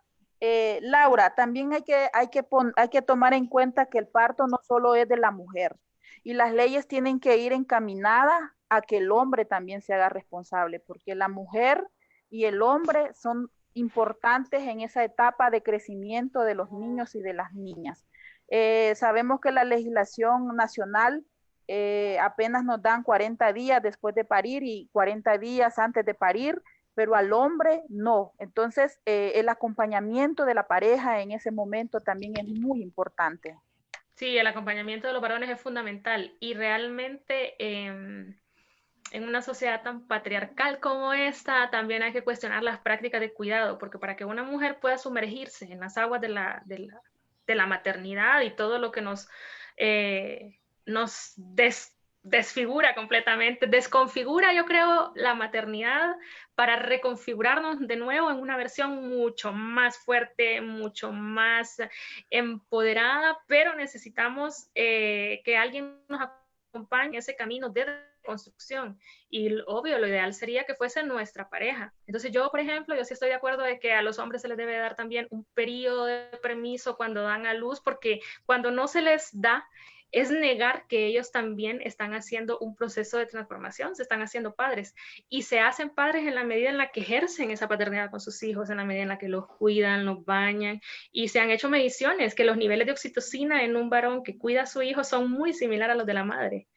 Y esto es muy lindo porque en países donde los niveles de violencia son muy bajos, donde los niveles de sus ciudadanos de agresividad pues son bajos, como Holanda, tienen nacimientos diferentes, tienen permisos de maternidad, de paternidad distintos. Entonces, es muy interesante estudiar cómo se da este fenómeno ahí, porque aunque no resuelva el problema de la complejidad social, sí que es uno de los elementos que aporta y que vale la pena transformar. Yo, en la respuesta que me quedé a medio palo cuando se me fue la imagen, yo creo que tenemos que organizarnos las mujeres, y esta es una de las demandas que debemos hacer, porque no van a venir de repente los médicos a darnos el tratamiento o el derecho y reconocer que no se ha hecho de la mejor manera. Eso nunca ocurre así. Somos las mujeres las que tenemos que irrumpir en los espacios y reclamar y exigir esos derechos. Pero para eso primero hay que identificarnos. Yo recuerdo cuando yo empezaba con mi lactancia, yo añoraba tener un grupo de apoyo a la lactancia, y en otros países sí hay, pero acá no. Y yo le agradezco eternamente a unas mamis de Chile que tenían un grupo en Facebook que se llamaba La Comunidad de la Leche, porque me salvaron la lactancia. No fueron los doctores. Aquí a mí el pediatra lo que me dijo es que yo no iba a poder, que le diera fórmula. Aquí los doctores a mí me hicieron fracasar antes de siquiera hacer el intento.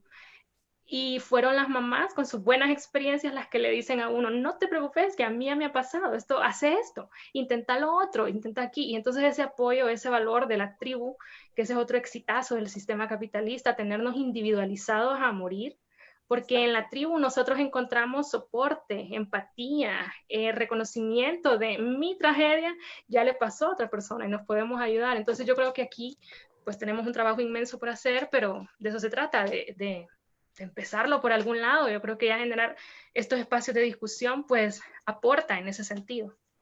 Ok, vamos a darle la palabra a Marisa Montoya, que la está pidiendo. Donaldo, si nos apoyas para habilitarle su micrófono, por favor. Adelante, le escuchamos. Ok, muy buenas tardes a todas y todos. Quiero felicitarles por el tema. La verdad que es de mucha importancia, porque lastimosamente nuestra población está muy falta de educación. Y los problemas que surgen a nivel del parto radican fundamentalmente en un factor muy importante, y el cual es la humanización. Y es que en nuestro país, así como en muchos países de América Latina y del mundo, el problema está en la deshumanización de la salud. Y es que lastimosamente la humanización no forma parte como una asignatura en la malla curricular de las profesiones del área de la salud, específicamente, ¿verdad? Las profesiones como la de la medicina, enfermería, que somos los que estamos más ahí de cerca con las mujeres en este evento, el cual pues es muy importante. O sea, una mujer desde el momento en que se entera de que está embarazada, de que espera a su bebé, siempre en algunas mujeres está la etapa de negación cuando es un hijo no deseado, pero cuando pasa esa etapa de negación, va pasando cada mes, cada cambio que vamos viviendo durante el proceso de la gestación, soñamos e imaginamos con esas características físicas de ese bebé, y es lo que más añoramos al momento del parto, poder ver su rostro, saber que está bien. Entonces es un evento que debería de ser de mucha felicidad para la mujer y no un trauma, como sucede con muchas de ellas. Y lastimosamente, desde mi punto de vista, esto radica en la deshumanización de la salud. Y lo hablo con fundamento, lo hablo con propiedad, porque me ha tocado estar muchas veces en el área de labor y parto. Y es que el problema radica también en el control prenatal. El problema es que no estamos educando a la mujer en el control prenatal. O sea, tenemos adolescentes que nos llegan a parir niñas de 13, 14 años, y en qué momento de su etapa prenatal le enseñaron técnicas de relajación, de respiración, de cómo hacer un pujo efectivo, porque sin duda alguna la mujer tiene que pujar.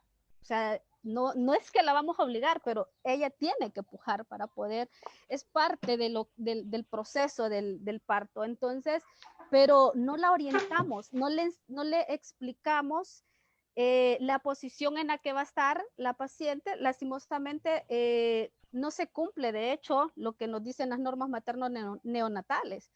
Se le debería de respetar la posición hasta de la posición del parto. Entonces, no le explicamos cómo va a estar esa joven, en qué consiste el tacto vaginal, que el médico o la médico le va a introducir sus 2 dedos en su vagina para determinar cuánto lleva de dilatación cervical.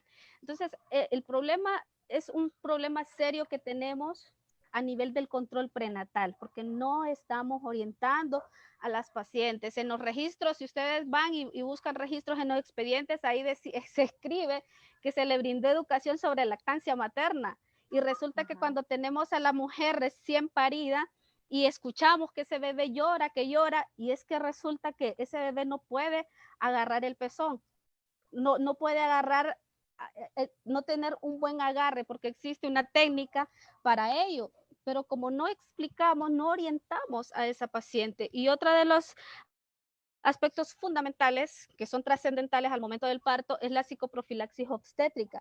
Y en nuestro país, lastimosamente, nuestro sistema de salud, que como ya sabemos es un sistema colapsado, no cuenta con un programa de psicoprofilaxis obstétrica para poder preparar a la mujer para el parto, donde preparamos sus músculos, se prepara la pelvis y las técnicas de relajación, de respiración y todo.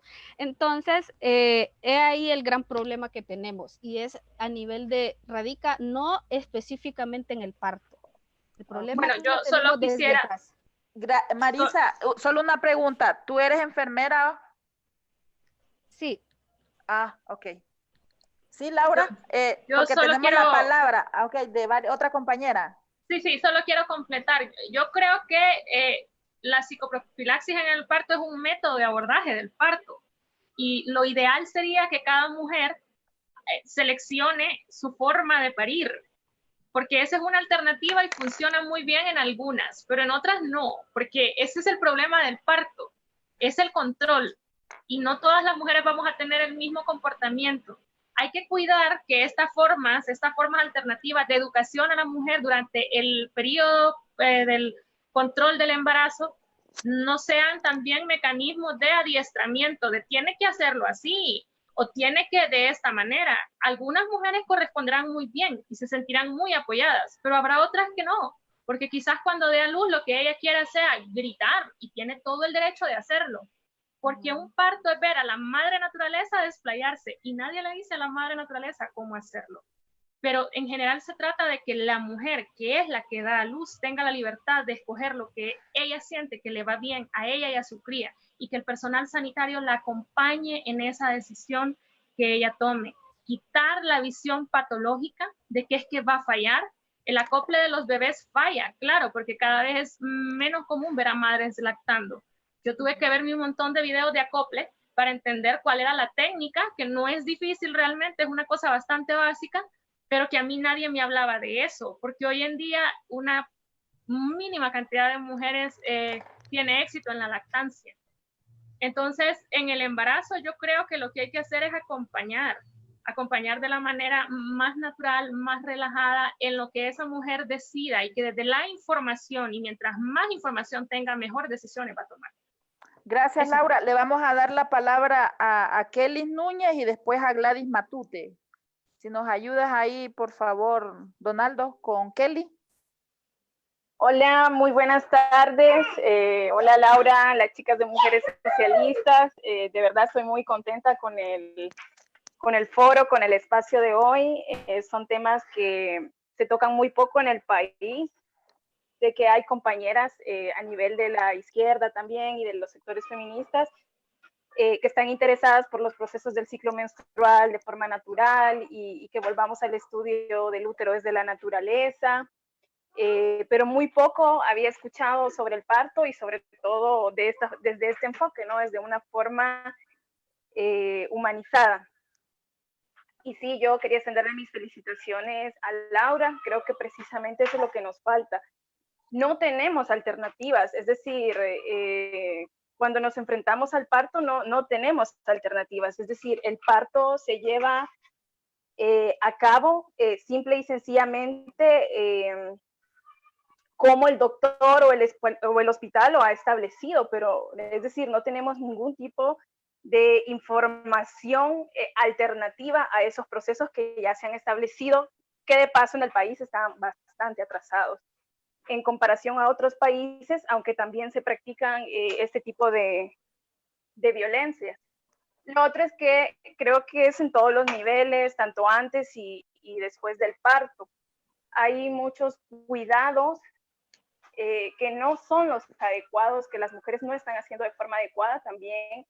Después del parto, he escuchado como muchos mitos o creencias de que las mujeres solo tienen que comer tortilla y queso después del parto y que no pueden tener otro tipo de alimentación. Y esas son cosas sumamente preocupantes. Es decir, yo tengo una amiga que acaba de, o sea, recién tuvo un parto y ella me decía, ay, me siento débil porque es que solo estoy con tortilla y queso. Yo le decía, no puedes hacer eso, ¿qué estás haciendo? Es decir, yo sé que es algo que nos han dicho nuestras abuelas, incluso con el tema de la lactancia, que sabemos cómo el proceso hormonal y la acción natural del bebé de succionar a su madre es la mejor garantía que nosotros podemos tener para garantizar un proceso de lactancia. Y bueno, es desvirtuar todas estas creencias, claro, con mucho respeto de nuestras abuelas y eso, pero hay que empezar a superarlas, ¿no? Creo que el tema de la licencia de maternidad también es muy importante. Aquí el tiempo es muy poco, es decir, mínimo necesitamos una licencia de maternidad de 6 meses para que las mujeres que desean ser madres y que eligen ser madres puedan tener un mejor proceso posparto junto con sus hijos. Es un derecho tanto del recién nacido como de la madre, y que incluso esto se pueda, haya opción de que la pareja también pueda optar a esa licencia de maternidad. Nosotros en Costa Rica tuvimos una experiencia con el Partido de los Trabajadores, donde uno de nuestros camaradas, John Vega, y su esposa, hicieron esta petición en Costa Rica a las instituciones para que a él también se le otorgara el tiempo necesario para poder acompañar a su pareja. No recuerdo bien cómo se desarrolló al final todo el proceso, pero las organizaciones, digamos que también estamos obligadas a velar por esas demandas para las mujeres. Y bueno, como por allá tengo a mi cría, mandando el tiempo de su madre. Y sí, no, es muy bonito el tema porque es muy íntimo, Laura lo explicaba bien, es algo muy íntimo y que nos acerca de una otra forma a nuestros inicios, a nuestras raíces, de una forma impactante, y debe ser la mejor experiencia para las mujeres. Yo concuerdo con eso. Muchas gracias. Gracias, Kelly, por tu aporte. Gracias. Y le damos la palabra a Gladys Matute, que quiere dar también un informe ahí. Gladys. ¿Está Gladys por ahí? Estaba riéndose hace 2 segundos. Gladys. Tengo el audio apagado. No, ya lo tiene encendido. Ya lo encendió. Okay. Bueno, sí, es que no me daba acceso al audio. Okay. Laura, como siempre, felicitarle, ¿verdad? Siempre deleco mucho sus, sus escritos, sus comentarios, y este foro, de hecho, que me parece súper interesante porque es un tema que no es tan difundido en ningún medio, así, de esta forma, ¿verdad? De tener un parto humanizado.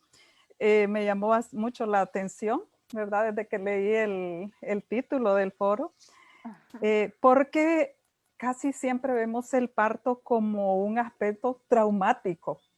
Y de hecho, en los hospitales casi hasta nos hacen sentir ese trauma. Yo por lo menos tuve experiencias con tengo 3 niños, y viví varias experiencias en torno a esto, incluso como la falta de preparación, de educación, no sé qué está pasando en los hospitales, ¿verdad? Pero de parte de la gente, no sé si es el mismo estrés de tener partos a cada hora, a cada momento, ¿verdad? Y que viene uno y viene el otro y hay, como decía usted, hay que sacar rápido esto, pero incluso hasta el vocabulario que se maneja en los hospitales me parece demasiado grosero. Yo escuché en varias ocasiones a enfermeras referirse cuando la mujer gritaba, algunas mujeres, pero cuando lo estaba haciendo no gritaba, ¿verdad? O no, ese tipo de comentarios que me parecían tan groseros en un momento tan íntimo y tan importante para cualquier mujer. Entonces, sí siento que hace falta, pero increíble, que haya una educación en torno a esto desde las enfermeras, porque quienes estaban allá eran enfermeras, ¿verdad? Y mujeres, de paso, ¿verdad? Que supongo que en algún momento han vivido o podrían vivir esta experiencia, ¿verdad? Entonces, eso es el comentario que quería dar. Y la parte de informarse es tan importante porque, como le digo, yo tuve 3 hijos y fueron 3 partos totalmente distintos en función de que para el siguiente yo me iba informando más y más. Con el primero me abandoné totalmente a lo que el médico me estaba indicando, ¿verdad? Tuve la oportunidad de estar con el médico del control del seguro, porque allí era donde el seguro social era donde iba a tener mi parto. Y a la par tenía un médico privado. Y igual, ninguno de los dos me dieron pautas de cómo llevar un parto bonito al final. Yo por mi propia cuenta, ese instinto maternal, pues traté de hacer que el parto fuera algo bonito, ¿verdad? Pero de que lo recibí de parte de 2 médicos de las 2 experiencias, tanto público como privado, de ninguno, ¿verdad? Entonces sí es importante que nos conozcamos y que para que de esta manera las mujeres sepamos que el parto es algo tan natural, es algo y no debe ser algo traumático. Gracias. Gracias Gladys por el aporte, y tenemos la última participación porque ya van a ser las 6 y parece que a Laura le está llamando su cachorrito ya para que quiere su chiche. Paula Durán, le damos la participación a Paula y después de esto haces un cierre, Laura, y yo termino con el agradecimiento a las compañeras y compañeros que están conectados. Paula.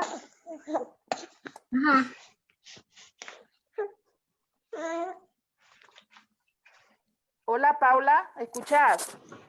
Tu micrófono, Paula. Paula. Paula. Bueno, mientras puede entrar Paula, que me diga cuando ya puede entrar. Yo creo que lo que decía la profesora Gladys con respecto a la desnaturalización, pues es que cuando a un médico le ponen 50 pacientes en no sé cuánto tiempo, lo normal o lo de esperar es que se vaya desnaturalizando. Y la práctica es la que hace al maestro, y los estudiantes de medicina y de enfermería están haciendo prácticas en los hospitales. Entonces es un círculo vicioso que repite el mismo esquema de tratamiento patologizado y enfermizo alrededor del parto. Entonces, claro que debe haber un cuestionamiento del personal que se dedica que está en las áreas de la salud sobre qué es lo que están haciendo, y eso ha ocurrido en muchísimos países, en Australia, en Francia, en Estados Unidos. Siempre hay médicos y enfermeras que se resisten a ser parte de esa práctica de abuso y que cambian y modifican sus prácticas, y claro, lo que reciben es pues el desprecio, el escarnio, la ridiculización del sistema médico. Si ustedes recuerdan que Ignaz Semmelweis es el que descubrió que los médicos debían de lavarse las manos, fue internado en un hospital parapsiquiátrico. Le hicieron ver que él estaba loco por atreverse a decir esas cosas. Tuvo un final muy triste y fue un hombre que murió muy joven. A los 40 y tantos años, él falleció internado, abandonado y solo.